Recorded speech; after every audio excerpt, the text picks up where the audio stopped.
Patreon.com/the Walk Off Podcast. $4 a month gets you in there. Good morning, Joel. That's a nice Blue Jays hat.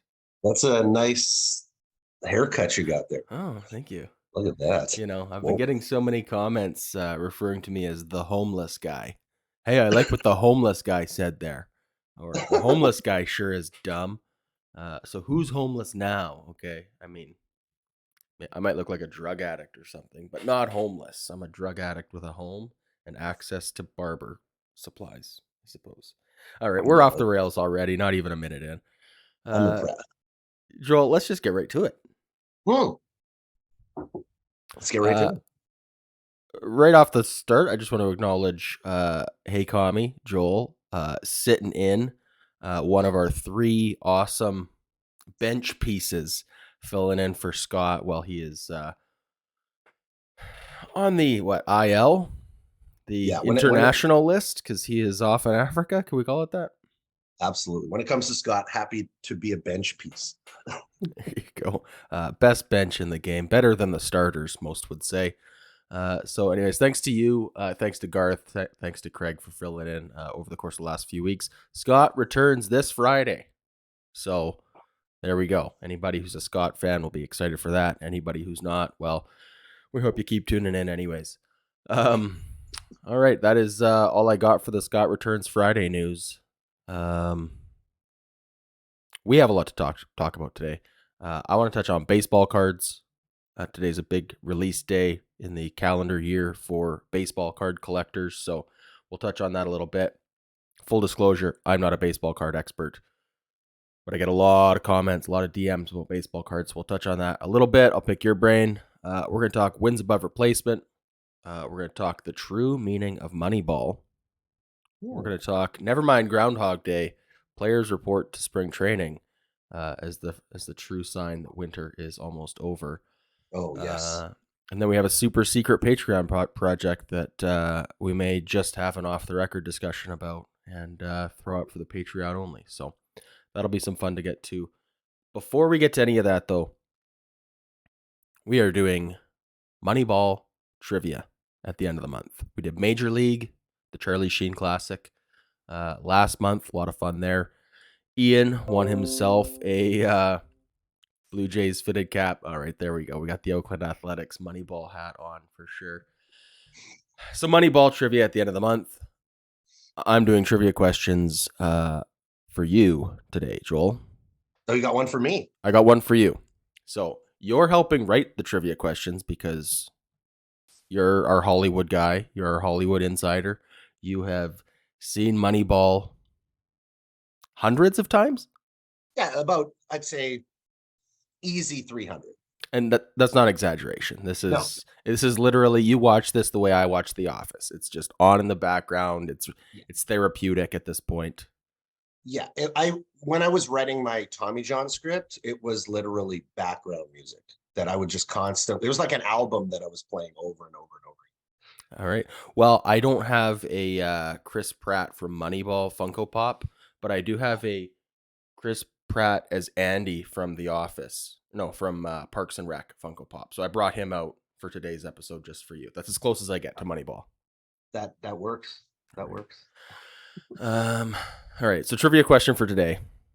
You're helping write the trivia question for this upcoming episode. But for today, I'm cheating. I'm using ChatGPT. This is your nemesis. This is your nemesis, okay? And a little bit mine too, but we'll see. We're using it anyways. So here's the question for today. What actor was originally considered for the role of Billy Bean in Moneyball before Brad Pitt was cast? It's multiple choice. George Clooney, Tom Hanks, Leonardo DiCaprio, or Matt Damon? Wow. That's a question that goes beyond knowing the script. So I thought you'd like this one. All right. The answer doesn't come to me just like that, so I'm gonna have to guess on it. You said George Clooney, Tom Hanks, Leonardo. Yeah. I would probably figure in 2012, 2012.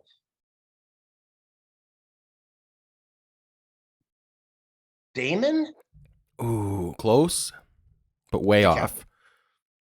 Try again. Oh, wow. They went with an older guy. Clooney. It was Clooney. On your third try, you got it. So, hey, as far as baseball goes, if you're successful a third of the time, you're a Hall of Fame career, buddy. So, Oh, I have not gotten to the part where the potential casting was discussed. So this is the deep dive. These are the tricky questions that we sprinkle in. We do about 30 questions on trivia night. Some are low hanging fruit, some are going to be a little bit of a challenge. So, that was one of the more challenging ones. However, it's I it do have goes to put. down to the Brat Pack there from Ocean's 11. It was that group, I guess, that was Hey, there kept. you go. um, was Tom Hanks the only one not in Oceans, eh? Yeah, yeah. That's why I went all the Ocean's guys Ah, first. right. Okay, so little caveat here. ChatGPT is not perfect. I'm not 100% sure that this trivia question is correct. Oh, well then let's pretend that it isn't, and So, that okay, I still got it right. so I have a follow-up question. This is where my first red flag showed up, okay? When I first started giving prompts to ChatGPT, I've been doing this for a little over a week now. Uh, Write me an obscure and funny trivia question for the movie Moneyball with 4 multiple choice answers. That was my first prompt. Do you know what it did? It wrote me a great trivia question. It gave me 4 answers. It did not tell me which one was correct. So this goes back to the garbage in, garbage out idea. You got to be very good with your prompts. So I also added for my second attempt and tell me which answer is correct. It gave me one. Now this is an obscure one. I haven't seen Moneyball as much as you, so this is going to be our litmus test to see if it actually knows what it's talking about or if it's just pulling words and putting them in a sentence. So the trivia question that I haven't used because I'm not confident it's a real piece of trivia, but you might know this one. What is the name of the mystical creature that Billy Bean, played by Brad Pitt, believes is the key to winning games in Moneyball? Is it a griffin, a phoenix, a basilisk, or a unicorn? They might be pulling questions out of their ass. They talked about mystical, mythical creatures that are the reasons that they win in Moneyball. I don't know if they ever talk about any of those animals. So Um, the correct answer it gives is a phoenix. I would have we're guessed gonna have to go find the unicorn. scene. I'm We're gonna have assuming to this is a description of a baseball player who fits their Moneyball formula, and they must refer to him as, yeah, this guy's a unicorn for X reasons, or yeah, this guy's a phoenix because it's a bounce back kind of a year or something. like they call him an island of misfit toys at one point. They call Kevin Euclid the Greek god of walks, but I don't know if they ever talk about. Well, maybe we should watch Moneyball and see if we can find any specific instance where they say any of those 4 creatures, and then we'll know that Chat GPT is taking us for a ride All in right. I'm going to just submit it one more time. We're going to see if we can get a third one to be the conclusive thing, and then we'll move on from here. So, one more time, write me an obscure trivia question, 4 multiple choice answers. Tell me which is correct. So, okay, the one it's come up with is in Moneyball, what is the name of the Boston Red Sox GM who works with Billy Bean to implement the Moneyball system? Is it Theo Epstein, Brian Cashman, Alex Anthopoulos, or Dave Dombrowski? Well, it's Peter Brand in the movie who works with him. Dave Dombrowski would have been the GM, I believe, is who they brought in at that point in 2004. That's the alternative that they brought in to Billy Bean. The answer is definitely not Alex Anthopoulos. We know that. Even though I want it to be.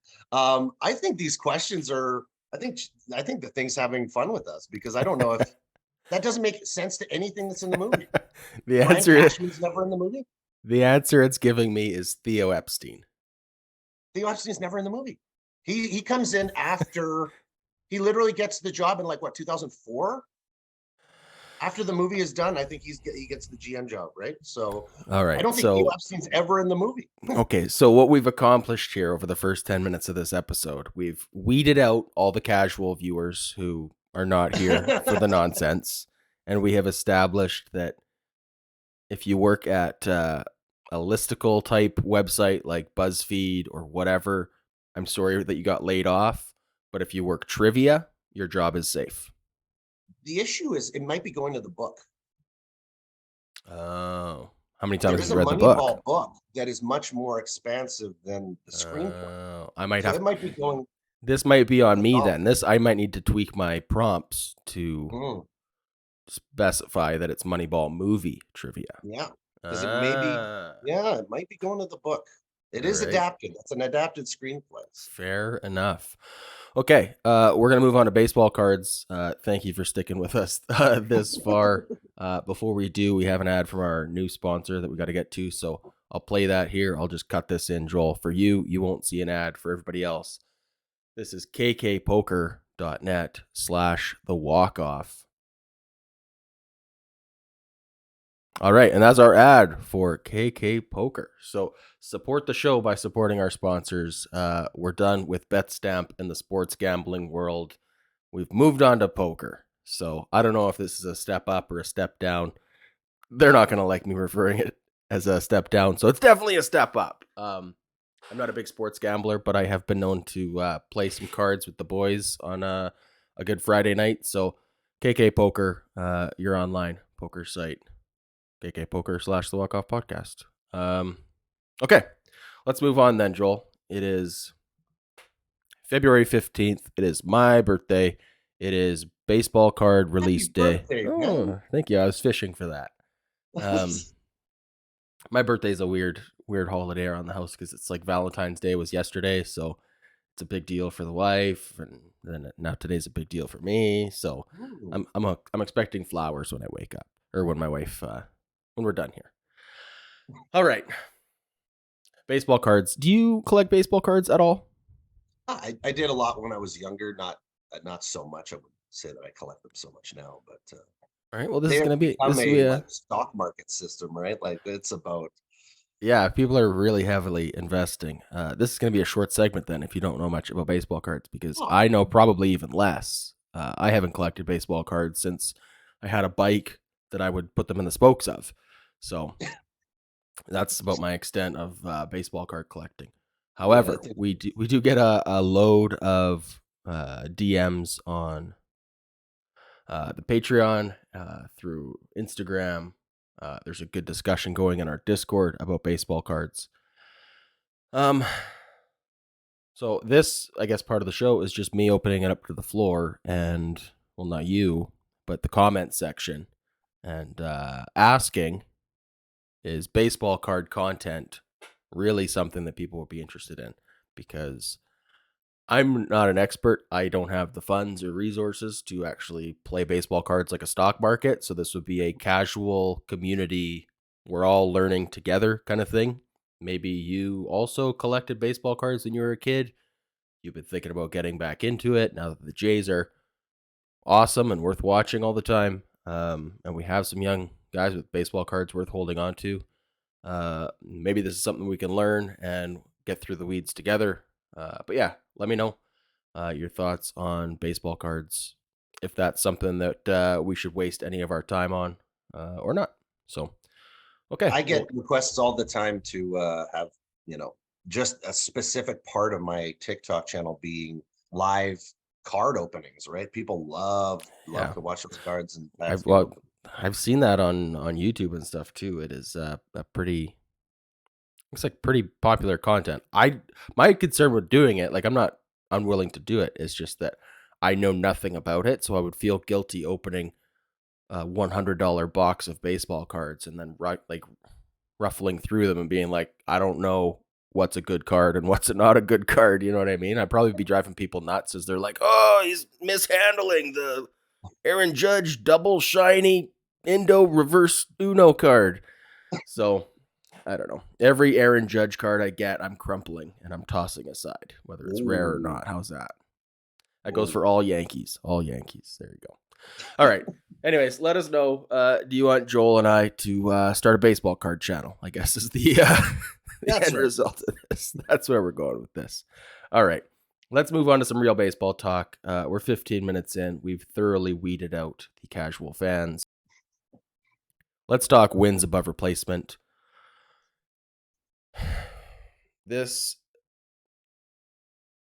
is a. I mean, when I got the request from you last night, can we talk about how dumb wins above replacement is? I was so excited to talk this with you because Scott likes wins above replacement. I I get lost. I think it's a vibe more than a stat. I think it's kind of a pseudoscience. Um, so we could definitely talk that before we get into it, and I'll pull this up on the screen. Joel, you won't see it, but I've come up with what I this is a better version of wins above replacement, and I really wish this would catch on. Maybe you can help me with it. This is, and I'll just show you that, but I'll pull it up on screen. This is instead of war, this is ass with three S's. So this is Adam's sliding scale of superiority, Love the and name. it's wins above replacement. It's like, oh, he has a war of like 6.2 or whatever. We get Mhm. rid of numbers for ass. It's just emojis. I'm Okay, all aboard. this is how serious this metric is. Okay, so I've got like a 0 through 8, and we're gonna just kind of compare this to what the relevant number would be for war. So 8 is like MVP season, right? Yeah, absolutely. Peach emoji, Peach. peach, Okay. right? Because of Mhm, ass. Got it. mhm. I see And what you did. I'm childish. 7 elite, Mhm. right? That is the head explosion emoji, I mind gotcha. blowing, right? Um, Number 6 on war would be like an all star, great season, right? That is the drooling emoji, right? You're salivating Yeah. at how good this player is. That Um, single drop out the side of the mouth. Yeah. of course. A war of 5, that's the you're silencing your critics at that point, right? That I is got the uh like what is that, a finger? One finger to your lips? Vladdy around third base, if you will. Yeah. So To the we're calling that wowzers on the ass scale. And then we got 4, that's a good player, so that's a thumbs up. Mhm. 3, solid, that's a fist bump. Okay. This is all 2, good. 2, you're a role player, so it's a wizard emoji. See Oh, what I did there? put effort into I put this. I put effort into this. This has got to catch on, Joel. You got to blow this up The, on TikTok. the wizard. That's the selling point right I there. know The role player. that's my I love favorite. it. All right, then number 1 we got awful, and it's the blue emoji with the chattering teeth and the Mhm. frost, and then 0 is gross, and that's the puke emoji. So And -1 is Kikuchi. it's just a picture of Kikuchi. It's not even an emoji. It's Just just a full on Kikuchis. picture of Kikuchi. Okay, now that the nonsense is out of the way, let's talk wins above replacement. Yeah. Realistically, though, um, where's your gripe come from? Because this is bandied about by so many, whether it's content creators or Anthony Recker on the MLB network. This is just a number that is the easy go-to of like who's got the higher war. It's becoming the who is the MVP, who has the Mhm. higher war, right? What are your gripes with it? You know what? Let's start this. Let's steel man the argument. Let's start with what do you like about it? What I like about it is that it seemingly takes in all aspects of the game and combines it into one number.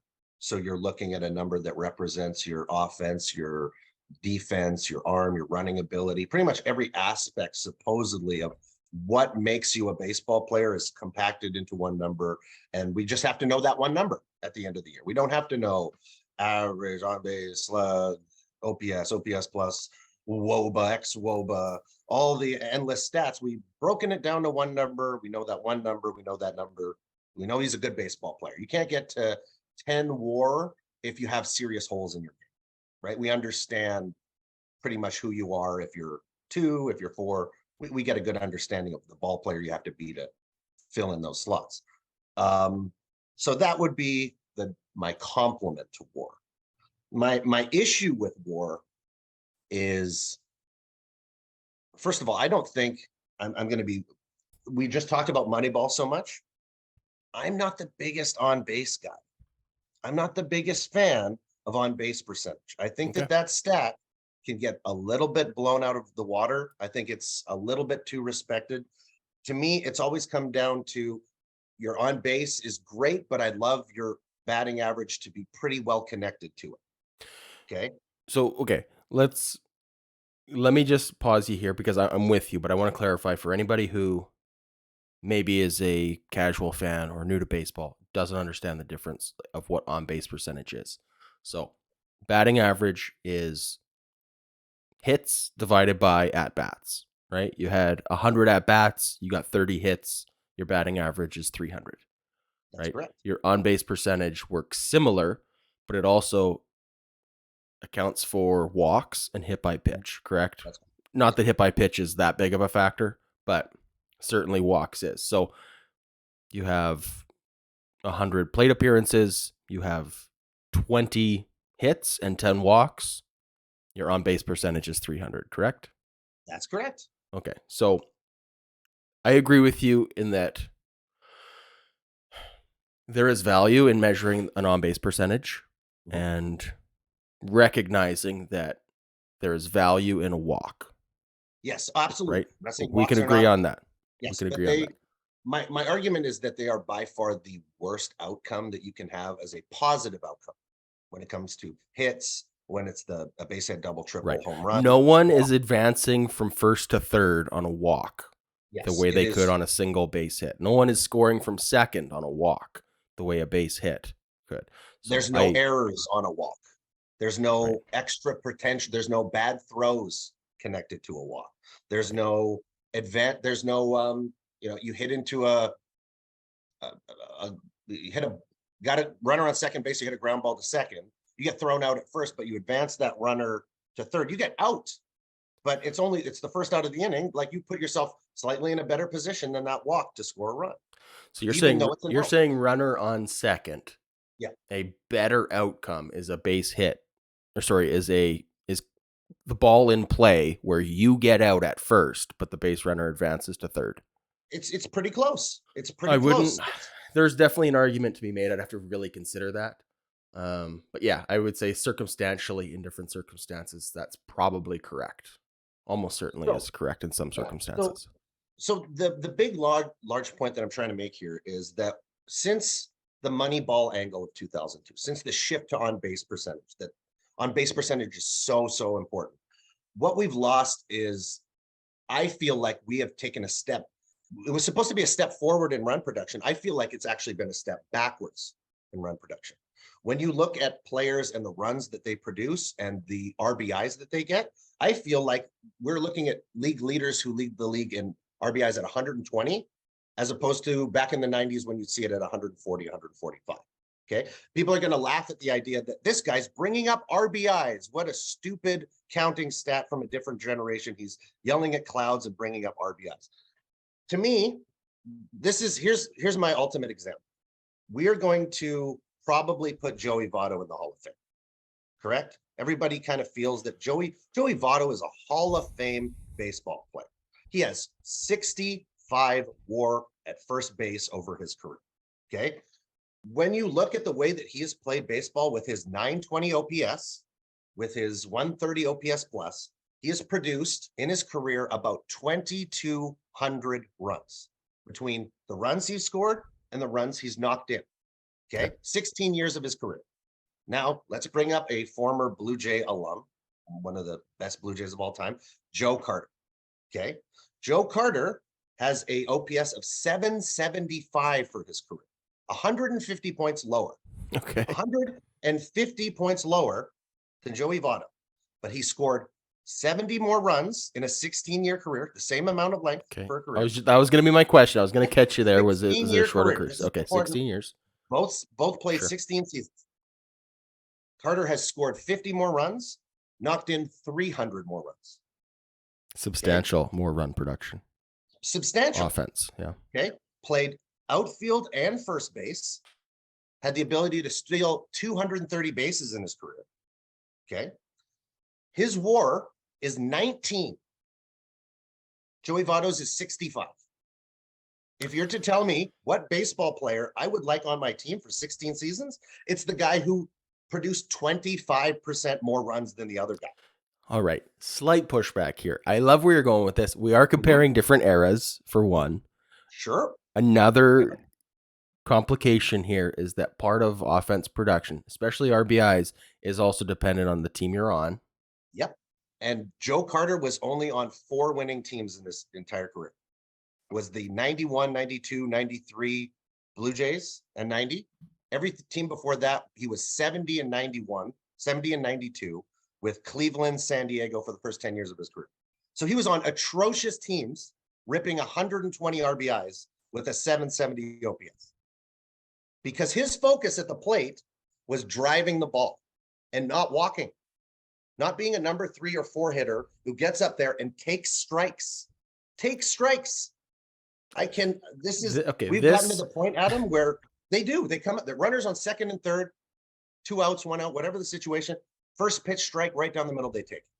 This is my problem with stats in general, and more specifically, these advanced metrics that are being used, is that things are not weighted proportionally the way they should be. So, like in terms of on base percentage, we are weighting the value of a walk the same as we are a base hit, right? A single base hit. I know that there are stats to take into account, like for slugging, like extra base hits and whatever, right? When it comes to your OPS, the on base percentage factor of it, when it is equally weighed against your slug.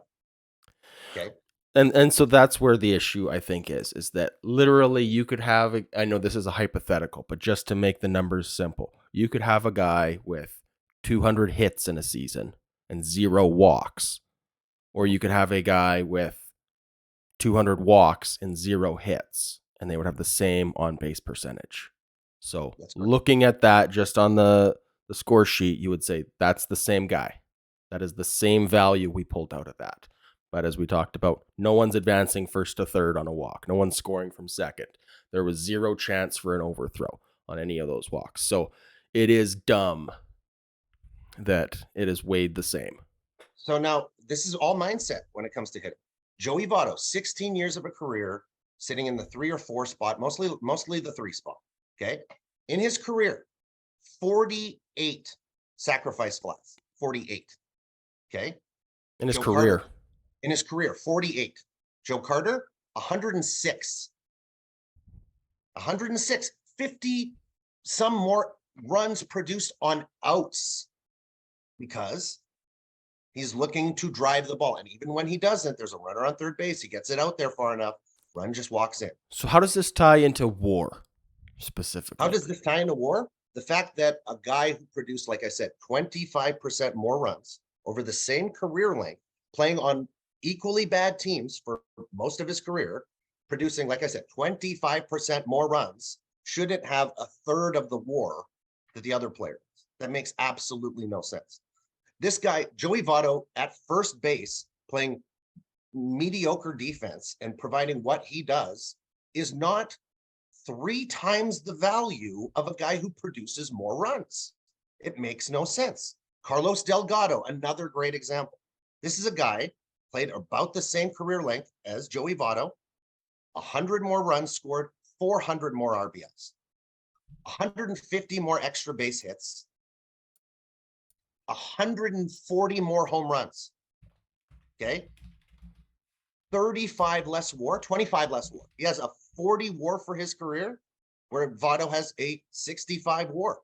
There is no way that I am taking Joey Votto over Carlos Delgado for the careers that they had, even though statistically, when it comes to WAR, you're saying that this guy is 2/3. You're saying Delgado is 2/3 the value of Votto. It doesn't make sense according to the numbers. It just doesn't. Yeah, I don't want to get too into the weeds personally on when we're comparing guys of different eras, because I haven't looked at the numbers enough to understand that. but I do follow generally your argument. Um, Another We gripe that look I at have this. with WAR, and I want to hear your thoughts on this, is the positional adjustments. Right, Mhm. so like offensively, a guy has whatever for numbers, and he plays catcher, right? Versus a guy has the exact same numbers, literally hit for hit, walk for walk, double for double, exact same numbers, but he plays first base. We have these like arbitrary adjustments, right? Because we don't expect as much from a catcher as we do from a first baseman, right? And this is, I think, an attempt to regulate because we're not getting the same offensive production from a catcher, so they get like a plus 12 WAR adjustment, and a first baseman we're expecting more, so whatever their stats offensively are, they get like a minus 12 tacked on. I just hate that. I know it's like It's second base is like a plus 2 and shortstop is like a plus 8 and stuff like this, just based on like, well, shortstop's a more valuable position, so it's an attempt to compare apples to oranges, and I just don't think you actually can. So I don't like it for that reason as well.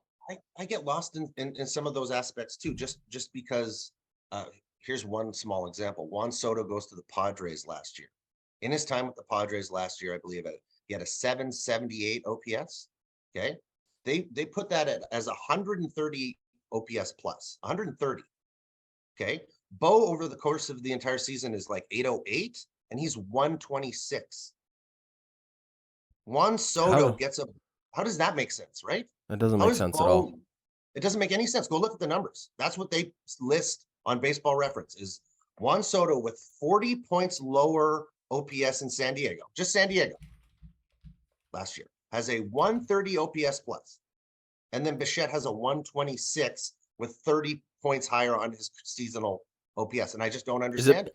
is it just from Bo having 400 errors last year? Is that what it is? Well, it has nothing, it has nothing to do with his OPS is strictly his hitting, right? It has nothing to do with his No, no, no. defensive. But I mean, like, sorry, I'm thinking in terms of WAR. Oh no, yeah, Um, no. This is just his. They're the specifically talking. OPS, right, right, right, right. Okay, About sorry. and Back for to some OPS. Yeah, reason, that doesn't track being either. My 30 head points spins just lower. thinking of this. Yeah, he's got Soto was 30 points lower in OPS in San Diego last year than Bo was over the course of the entire season. But he's at 130 OPS plus in San Diego, and Bo's at 126. And I don't. Is I'm like, he's at shortstop. You think that that would be a tougher position offensively than right field? is is OPS okay? So OPS. Let's just again, we'll break this down, and then we're gonna move on to the true meaning of Moneyball, and we'll get into that. Ooh, But I just want to that's wrap my this heading. segment up before we get too long here.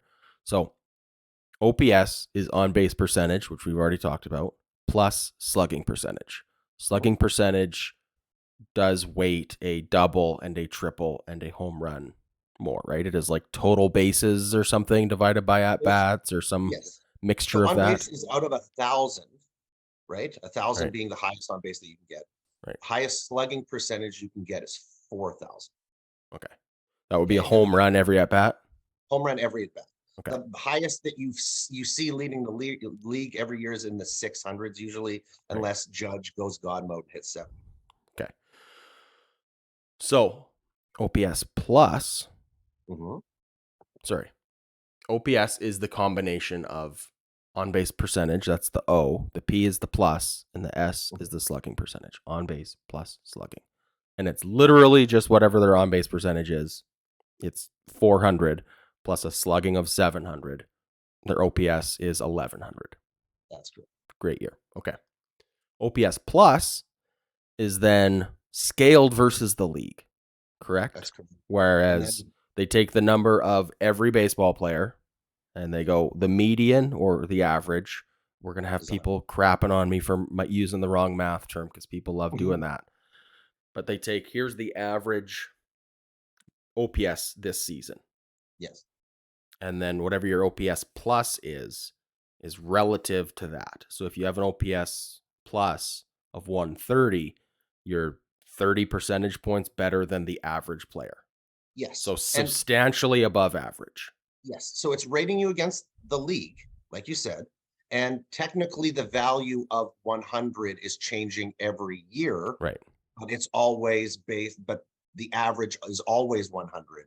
So that's why Right. there's a standard in seeing how much better you are than the league, Right. because that OPS number could, league average OPS could be 750, which it was 2 years ago. Last year it was 700. There you So go. that it there's a big swing, Right. but So that number if you tells hit you 725, you had a positive OPS one year, and you had a negative yes, or a yes. OPS plus under 100 the following year. Got it. Okay. Now, does this also scale by position? Is it divided by, like, here is the OPS average for right fielders, and is that what OPS plus is based on, or do you see what I'm saying here? Is that why Juan Soto's numbers would be higher? OPS plus, I'm pretty sure, is to the league, and then WRC plus is to the position, weighted runs created. So once again, we're getting into stats that are literally algorithmically based and just so elaborate and over the top. But yes, I'm pretty sure that that OPS plus is just your standard against the league average OPS. If we were better prepared at our homework, we would just know this. I would have this note But when prepared. you Instead, here I am looking. So I'm at but when you see MLB.com numbers looking up on like base. Soto and Bichette, like I had mentioned, like that's where I get confused on a player who has Okay. lower OPS but higher OPS plus, Okay. So right? here is this is from MLB.com, on base plus slugging plus. That's the dumbest name. Now that I'm reading this out loud, OPS plus, I've never said it in full form There's two before. pluses in there. Yeah. On base plus slugging plus. Plus is the premium subscription that gets you all the shows on Netflix. So on base plus slugging plus Disney plus. Definition: OPS plus takes a player's on base plus slugging percentage and normalizes the number across the entire league. So there you go. It is not positional based. However, it does account. This is, I think, worth noting. It does account for several external factors like ballparks. It then adjusts to a score of 100 as league average. 150 is 50% better than league average, and so on. So Yeah, ballpark the factors. formula is OPS divided by league OPS, comma, adjusted for park factors. And that's where I think that, like, nonsense with Bo Bichette versus Juan Soto and their OPS doesn't match, or OPS plus doesn't match up. Drastic. So I guess they're just saying that Toronto is a hitter friendly ballpark, and so Compared to his San numbers are Diego, slightly inflated compared to San they're gonna. Diego and Washington. So yeah, so technically those ballpark design changes are going to drop everybody's OPS plus on the team, right? Well, yeah, I mean, I think every move we made in the ballpark, in the outfield wall, other than, I guess, raising stuff 14 feet. But again, this is where my gripe Maybe comes that's a in. little sneak for the salary. Hey, your OPS plus isn't that great. You just keep bringing the walls in, and Maybe, your lowers your OPS plus, and you sign it for cheap. maybe. But again, this is where, and again, back to WAR, where it's a vibe BS stat, is when like, Right. I get on base percentage, even though it's not a perfect stat. I get it, right? Mhm. Slugging percentage is calculated. Is a real formula. Agree with it or disagree with it. It's a thing. It's real. But then when you start factoring in ballpark factors, like, what is that based on? Right? Like, I understand there's probably a score for every ballpark, right? The Rogers Center is a ratio of 1.17 for all Yeah, offensive stats, and a non-hitter friendly one might be a 0.852. So we adjust how many games did they play in this ballpark versus that. But, like, what are we actually basing these it's adjustment numbers on? It seems nonsensical, and it's altitude times weather divided by time of game over the square root of the wall height. Like, it's just nonsense. So when the smallest gear in the machine is bullshit, hmm as far as, like, weather adjusted, ballpark adjusted, the whole thing is a scam, in my opinion. So that's where it breaks down for me. If we're doing and ballpark adjustments, time of game, weather adjustments, well, I'm that's out. like, it's just like, first of all, you're doing some general like ballpark adjustment to your number, which is so you're 50% of the games that you played, you have to apply a number of your home stadium. And then how do you go into the complexity of your road, your like road schedule? Because every road schedule is unique Well, except for this season, right? So that's a every great point, man. That's a right. great point. Is that like if we're gonna go as far as adjusting someone's offensive numbers based on the ballpark. Why are we not doing it on like, well, this guy, his numbers should actually be better because they stayed at really bad hotels on their road trip. So considering the crappy night of sleep that he probably got, his numbers should actually be better than they are. You know what I mean? Like, so Yeah. you can't just start taking in some weird factors and not consider everything. Like, Yeah, if you're not going to the point of every specific at bat and specific hit to say that is a hit here, a run here, like if you're not going into every specific at bat, then like you don't do said, any then of them. you're applying a metric that's kind of dodgy and Yeah. it makes a lot of assumptions. I agree. Well, we're gonna almost certainly get roasted pretty hard in the Oh comments yeah, because I know there's we're a lot old of men people yelling who at the cloud. who How love dare war us? and swear by it. So let's move on from there. Um, let's talk the true meaning of Moneyball. I Oh, know this let's is a talk about subject near and dear to your heart. Moneyball just means, and I'm saying this sarcastically, uh, heavy value on advanced formulas and algorithms. Right? That's all it means. oh, no, see, that's the perfect setup, right? That's the Right. perfect setup. That's what we think it is. But the idea of Moneyball is just the idea of attacking the game in a way that nobody else is attacking it. Okay. So in that moment, the movie Moneyball is about Billy Bean and this analytical approach that nobody's taking. Really dive into the numbers. Let's stop looking at the players based on whether they have hair on their ass or if their dick has been in the room for 15 minutes already, or like all these weird factors that scouts had previously based. He's a good look. He's got a good face. Like, what does that have to do with whether you're a ball player or not? Right. So they kind of cast all that aside and said, let's just look at the numbers. Let's build a team based specifically off math. We'll get rid of the favoritism, and then maybe we'll take a step compared to the rest of the league. Obviously, they did, um, but the point is now everybody does it. Now everybody takes the same analytically focused approach to how you build a baseball team, and that's not the only way there is to win. So Moneyball right now would refer to the team that steps out and says, we're going to start bunting. We're going to start doing something that nobody else is doing. We're going to put a bunch of slap hitters out there. We're going to start stealing bases. We're going to start playing the game the way they played it in 1910 because nobody's playing it that way. Like the Cleveland And Guardians. sure, like the Guardians did kind of last year. They saw that it was a dead ball year. It felt like they almost made a shift towards that slap base hit style. Just keep annoying you with base hits to the opposite field. And it worked. They put up 10 hits, they get one double, they beat you 5-4 on base hits. And so that's the true meaning of Moneyball is to be able to go against the grain, to be able to say, this is where the league's going, but this is not the only way to a championship. Let's try let's try to climb Mount Everest, on a different route up to the top. There isn't just one route. So that's kind of, and like I said, we're lost in this time period right now where everybody is really trying to do the exact same thing. Everybody's approach is so similar that it's going to be that team that says, you know what, there are different ways to win this game. We don't just have to try to throw hundreds of millions of dollars into the exact same route to the top that everybody else is taking. So what you're saying, I'm going to paraphrase this as best I can. The spirit of Moneyball is about finding a different way to do it. And in the movie Moneyball, the way that they were doing that was different was this analytics thing. Mhm. Yeah, But now people are everybody's miscongratulating doing it. here that the way they chose to buck the trend is what the spirit of Moneyball is. And you're saying, no, no, no, it's not how they bucked the trend. It's just that they bucked the trend. Yes, Okay. exactly. It's 100% Okay. that.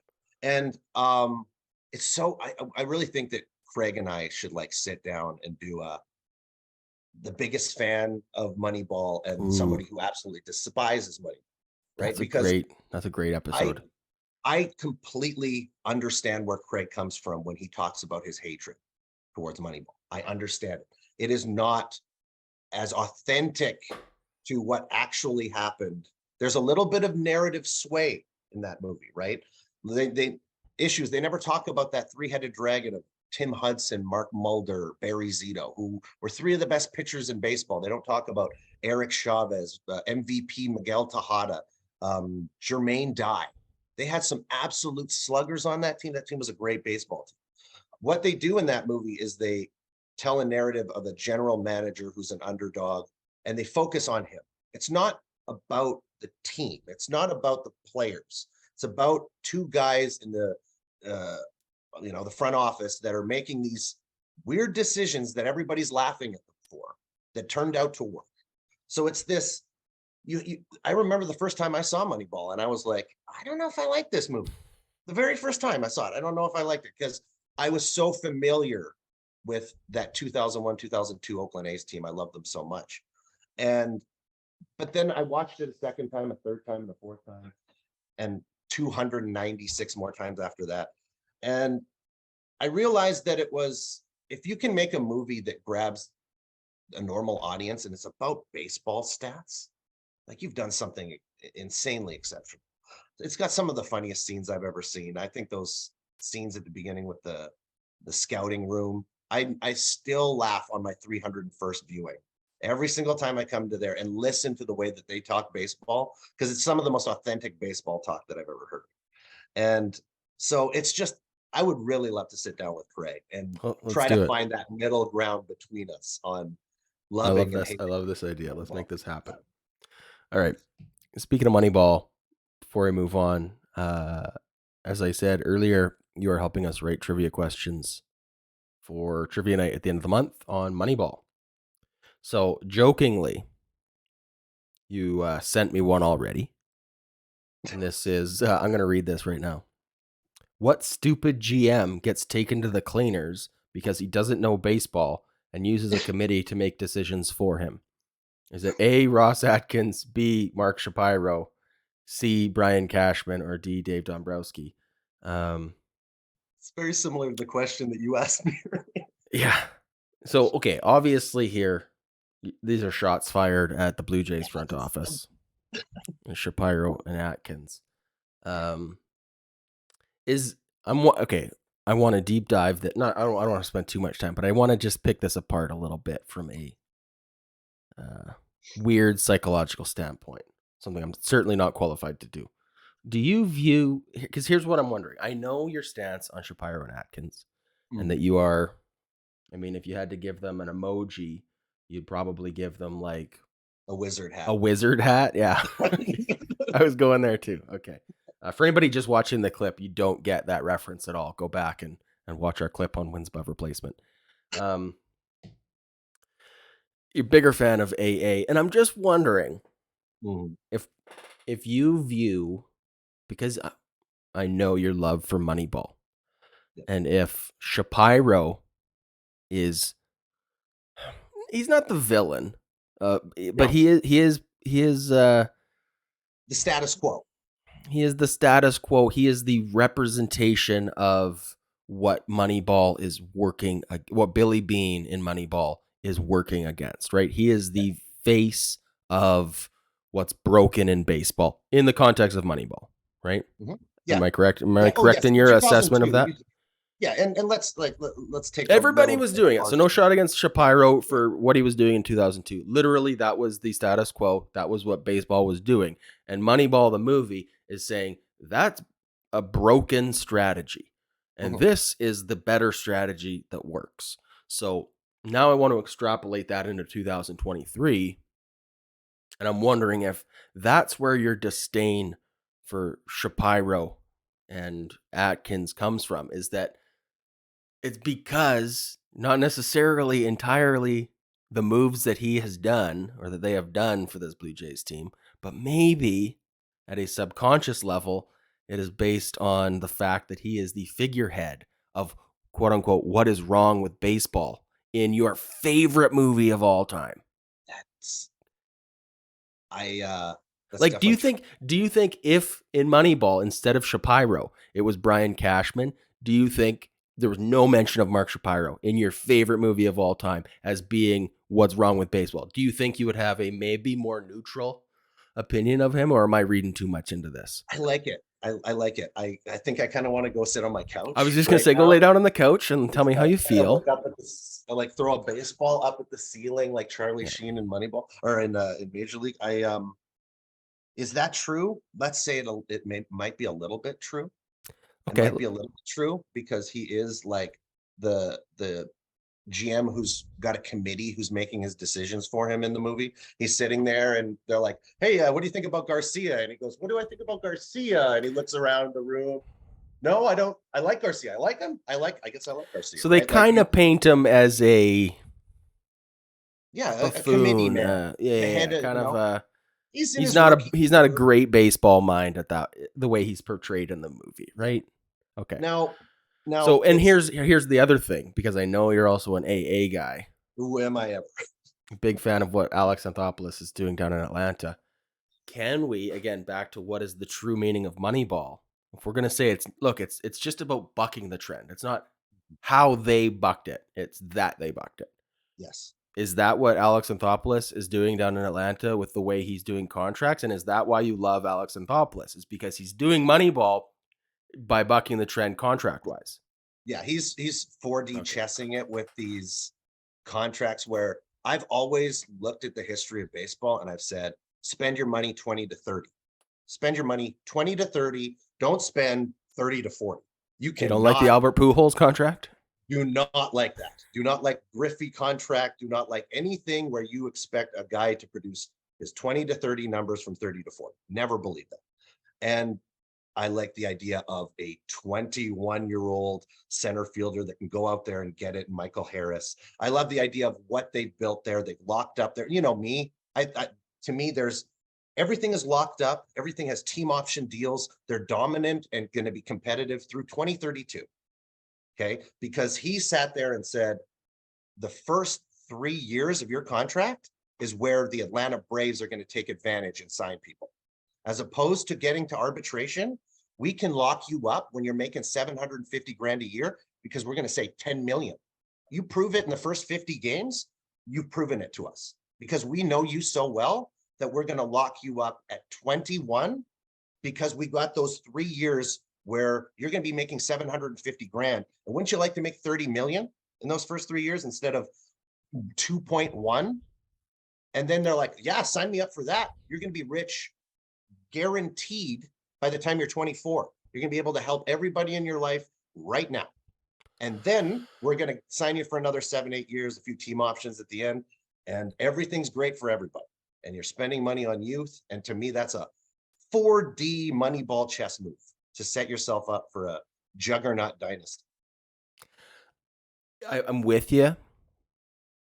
I'm still a little concerned about how this locker room is going to feel when there are 7 superstars that are all being underpaid.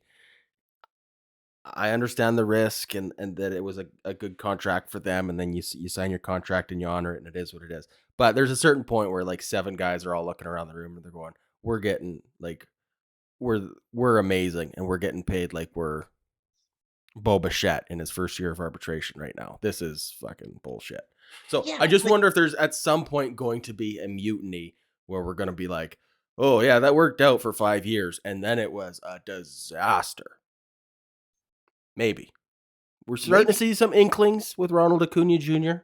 I know there was like a wild rumor that he was demanding a trade. I don't put any stock in that. It's just Twitter stuff. But he did change his agents in the offseason. Mhm.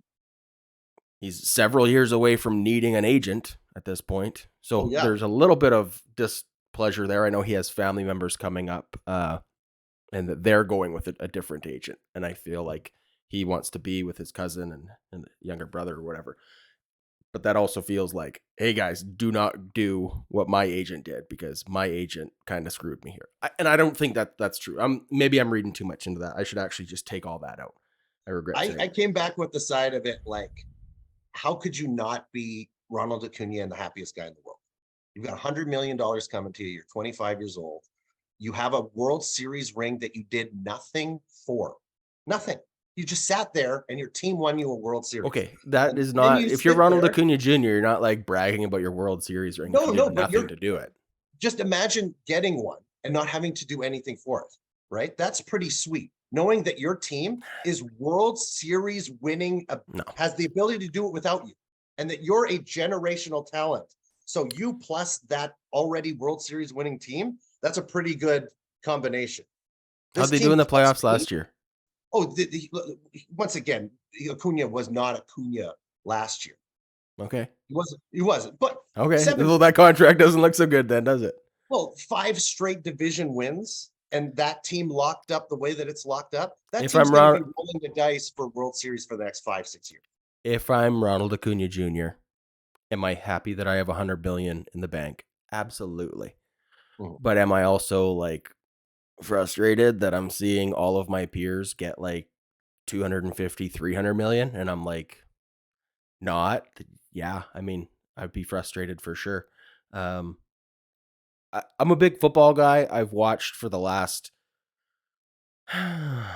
several years guys like Aaron Rodgers and these quarterbacks at the top of the league who signed these big long deals be like miserable and frustrated as these like young new wave of rookie quarterbacks are getting double the money that Aaron Rodgers has a whole trophy case full of hardware and he's Mhm. getting half as much as Derek Carr, and the frustration that is inevitable for those guys, I just that feels inevitable for a Ronald Acuna Jr. And I feel like we're starting to see some cracks in the surface there. I don't know. Look, Maybe. AA doing what he's doing. It's an interesting experiment. I will for sure give you that what he's doing is quote unquote the new Moneyball. Like this is he's bucking the trend. Yeah, he's doing It's something no one working. else. He's got a World And Series ring, so it's worked. Houston grabbed their scouting, the head of scouting for Atlanta, and he's now their GM. Okay. Just signed Christian Javier to the 5-year, $68 million deal. Now it's spreading to Houston. And Houston even says the Atlanta method is the way to win a World Series. Lock up your core group, your young core group, lock them up, and then ride Actually, that thing I just to want to go the, back to Ronald Acuna Jr. and his World Series ring. yeah, I don't think if I was Ronald Acuna Jr., I would never wear that ring. really? Never. It's, Look, does he deserve the ring? 100% yes. He was a mhm, contributing member to that team that got them to the playoffs, right? If he's not there for the first, what was it, 60, 100 games of the season, right? Like he contributed to their record and whatever. Like I know they weren't like a 100-win team, but like even just miss just, him for 100 games more and they're probably going to lose 4 or 5 extra games, maybe miss the playoffs altogether. So like I get that. yeah, He definitely I, deserves the ring, but also definitely he should not be showing up at the ESPN awards sporting his World Series ring. I would cringe at that. I, I got you, but he was a very happy man when they won that World Series and they got the Sure, ring he's around happy the for room. his teammates, but Yes, he's but got to so be that's what I'm saying. Would you rather be on a team that hasn't sniffed that success, and you've been on a team for 5 years, or you're on a team that has won a World Series and you were injured for it, and But you you know knew how that hard it is to win a World Series, Joel? And the Atlanta very Braves difficult. statistically probably won't while he's playing baseball. Like all things being equal, it's a 1 in 30 shot. You take off the Mhm. 10 bottom teams, right? You take off the Oaklands and the whoever's, right? So maybe you got a 1 in 20 chance. And then again, that's league average. Best case scenario, you're the Dodgers or the Astros, or sure we can throw the Braves in there, and it's like what, a 1 in 10 chance, maybe. Mhm. So we're saying in 10 years, maybe the Braves win one more World Series. I don't. And I'm then he's just got it. 2 rings to plug his ears. I don't. I think chances are he doesn't get to sniff a chance at that again. So that would be a real tough spot for me to be like when I go to the banner ceremony the next year where they're raising it, would I wear my ring? Yeah, for sure. And I'd be happy for my boys, but also I'd be like, that was my chance. And it, I mean, you can't blame the contract on an injury or whatever, but like Nobody's to clicking say on he's his just baseball had, reference page 10 years from now, 20 years from now, 30 years from now, and saying that World Series isn't real underneath his name. And well, no, no, they're not saying it's not real, but let's just say, okay, do you think that World World Series Series champion rings? doesn't go away. No, but do you I know it's going to be on his Wikipedia page forever. Do you think World Series champion is a relevant measurement when it comes to Hall of Fame case? Never mind, like never mind this specific one with Ronald Acuna Jr. But if a guy has like decent numbers, he has like thumbs up emoji numbers on his career. He's Joe Carter, but he has 7 World Series rings versus a guy with slightly better numbers, no World Series. Like, do you Yeah, think that there's value in a guy who is just a champion? absolutely. Okay, 100%. so Absolutely. let's flash forward crystal ball, and then we'll get out of here and we'll talk players report to spring training. But do you think in 20 years, in 15 years from now, Ronald Acuna Jr. retired from baseball? 5 years later, he's on the ballot for the Hall of Fame. Do you think the voters for the Hall of Fame in 2040, whatever, when they're looking down his list of stats, do you think they're actually looking at, oh, yeah, in 2019, what year did they win the World Series? 2021? 21. Yeah, 20 was Oh, in documented. 2021, he won a World Series. That's a check mark on his Hall of Fame application. Do you think people are doing that? Or do you think people are also going, wow, yeah, he got a ring, but like, he wasn't really a part of it. Like he has a World Series ring the way like Sean Green has a World Series ring with the Blue Jays. Like, yeah, he was technically on the roster, but played like a handful of games, contributed nothing to that World Series. When I, yeah, he's got a World Series ring. Absolutely. No Just as way. plain as simple as that. He's You're got the ring. crazy. He was a great player. It's not like it was a rookie season where he was not legitimately on the team. He was injured. He was a core member. He wasn't there for their run. And I totally agree with you that he doesn't feel like he's a part of it the way that he wants to feel like he's a part of it. But at the end of the day, that World Series champion is there. And when I look at when I'm sitting there and I'm looking at Joey Votto and I go, this guy's got no postseason success in his life. I go, this guy doesn't get my attention. For this guy never had a clutch moment. This guy was never a playoff player. So that's an absolute distinction that I would make between a guy who's got World Series champion connected to his name and a guy who's got jack shit connected to his name when it comes to winning. So Carlos Delgado, Carlos Delgado. 2-time All-Star, 3-time Silver Slugger, Yeah. 1-time World Series champion. Won a World Series with the Blue Jays in 1993. Correct? We can agree on that? Was on the team for like what, 13 games, something like that? 1993, he had 2 games, 2 plate appearances, 1 walk. Don't think that qualifies. It does. It has to. Okay. He Then contributed. World Series He champion. appeared. World Series champion Carlos World Series Delgado. champion Carlos Man, Delgado. Much give better me than look. Joey Votto. We talk baseball cards off the top of this. I want a special edition baseball card where it's Carlos Delgado and it's Ronald Acuna Jr. and they're splitting a glass of champagne and they're both wearing their rings that they didn't really contribute to, but totally deserve. Okay, can we end on that note? Sure. Okay. Thanks for having fun, Joel. I appreciate you. Players report to camp. Spring is here. Spring has sprung. Joel's gone. Oh God. There you go. Back to the Blue Jays hat. Okay. Whew. This It's a good is feeling. this is exciting. There's not really much going on. Pitchers and catchers are there. They're starting to warm up. Position players join, I think, in another week or two. Except for Some I of think them are there though. Bo Bichette, Yeah, notably. Vladdy's there. There you go. Bo's there giving hugs. I My know. man. Well, of course, Put he's a got C on that guy. He's got just $6 million in the bank. He's a legitimate millionaire at this point. I'm just excited. I have nothing Yeah. really to say about this other than The first robin of spring, yeah, the groundhog didn't see his shadow. the To me, bird this is chirping spring. outside your window. Yeah, This is it. spring is here, and I couldn't all my all my off-season like skepticism and sadness and like, just being a pessimist kind of went away when I saw Ryu and Bo hugging. And I was just like, oh, baseball's here. Why be sad? Why get on this team when I don't know anything yet?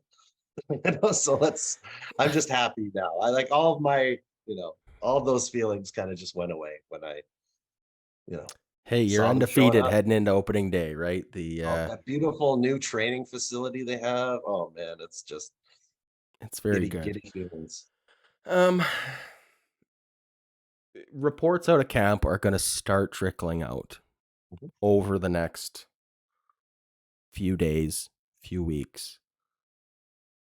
I mean, I think the name on everybody's mind is Ricky Tiedemann, mhm, right? He is the highest expectation prospect who like the ceiling on him is Alek Manoah's rookie season, mhm, right? And if you're getting Alek Manoah's rookie season from Ricky Tiedemann, there's obvious reasons to be excited there, right? Uh, mhm. wow, would that ever be a valuable win for the Blue Jays? Oh, yeah. Um, are expectations too high for Ricky? Like, should we be tempering our expectations, or are you all in? Are you all in? I'm if you're all in on this year being a World Series team, you have to be all in on him. If he's there giving you if the numbers say that he should be there, then you shouldn't be pulling your punches and trying to work service time or anything with Ricky Tiedemann. Like I agree on that 100%. if you're it kind of shows we're now a team that's $15 million over the Luxury luxury tax. tax. We're saying we're going for it, right? So there's no reason if talent is there to shift the needle, especially when we're talking about the fifth starting pitcher on this team. And if you're talking about a guy in Kikuchi who's coming out there and still popping 5 ERA as a starter, and you're having those real issues with that 5 spot, you've got this young kid who can come in.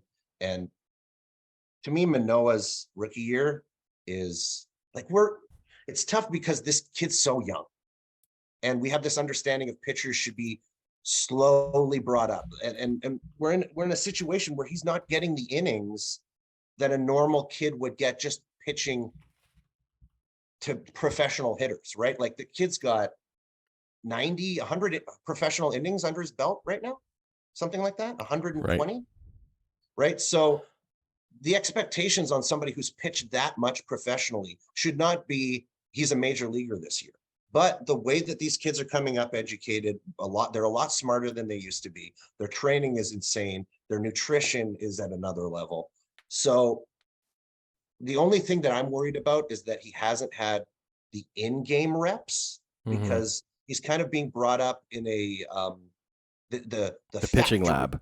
the pitching lab, right? Right. So it's this his mechanics are getting focused on everything about nailing every It's a single pitch. it's a Yes, controlled environment, right? It yes. is pitch by pitch. You're on the Rapsodo. We got you in a pit like in a batting cage. You're in a tunnel. You're Spin throwing. rates We're look good. analyzing and tweaking everything. The numbers look good, but like it's you still hope that they would get some reps in those moments in the sixth inning, runners on second and third, stressful situation. You just threw 2 balls. You got to put a strike over the plate. It's those situations in game that are very, very hard to simulate, especially when you're pitching against a hitter that is very specific in how he hits. It's almost like a boxer trying to spar with a replicant of what he's going to face, which is so nearly impossible to do, right? How do Right. you train for Floyd Mayweather? So That's a it's good analogy. That's a good analogy. He's hitting the heavy bag. We're measuring the strength of his punches. The numbers look good, but how is he punching when someone's punching back, right? exactly. So I'm once again, I am all for pushing Tiedemann if the numbers say go for it.